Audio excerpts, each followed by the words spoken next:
Good evening and welcome to another smoking hot edition of Prep Sports Live. I'm John Lovelady. We're trying to earn an amazing 8th consecutive CIF championship on Monday, and those highlights are coming up in a little bit. Back to you guys at the desk. Very competitive for 3 quarters, but in the end, Valley Center's aerial assault, not the ground game, was what won it for them. Back to you guys at the studio. Stone Brewing has already received endorsement from City Council and is working on a proposal that could come as early as this summer and make this no alcohol sign a thing of the past. I'm John Lovelady, NCN News. They battled it out on Friday and Caleb Norman was able to catch all the excitement. 2 powerhouses, 1 game. What have you got for us, Caleb? Good evening and welcome to another electrifying edition of Prep Sports Live. I'm John Lovelady. Those city bragging rights weren't the only thing on the line when these longtime rivals clashed. Both teams needed to impress the CIF committee and secure playoff spots. Let's see how the drama unfolded. Looks like the powerhouse that is Tyler Tony just couldn't rally up his troops for that win. Oceanside invaded Mission Hills looking to dominate the Grizzlies just like in last year's championship game. But the Grizzlies were determined to defend their territory. On to Jack Ashby Stadium we go. The Grizzlies were fired up and ready to defend their territory. Going into the second quarter, Oceanside knocking on the door. Tofi Papau hands it to Ty Cottrell and he's bottled up, but he bounces out for a 3-yard touchdown run, putting Oceanside on top 7-3 at halftime. A minute into the third quarter, from the shotgun formation, Connor Wynn takes the snap, surveys the territory, likes what he sees, right up the seam to Brad Sikowski for a 21-yard touchdown pass, putting Mission Hills up 10-7. Late in the fourth quarter, it's 4th and 1.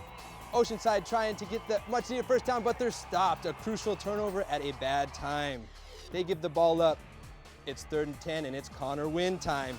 He feels the pressure, leaks out, gets into Pirate territory, and they're in business for a win. 3rd and 8, the Grizzlies looking for the win. Connor Wynn drops back, lofts it up for the winning touchdown, but Daniel Cedillo steps in front, saves the day for the Pirates, and ends the game in a tie. I caught up with the sophomore quarterback and asked him about his team. I think we grew up more as an offensive team. You know, our defense really stepped up too, only gave up 10 points. And I think we'll see them in the playoffs for sure with their talent. There's a huge difference between thinking you can compete with a team and actually doing it. Mission Hills did it and served notice to Oceanside and the rest of the county that they're not to be taken lightly. Back to you guys at the desk.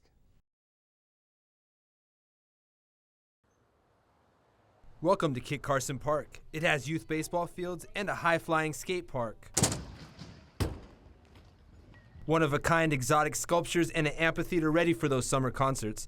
But it also has age. Built in 1967, it's in need of a makeover and could come from an unexpected source.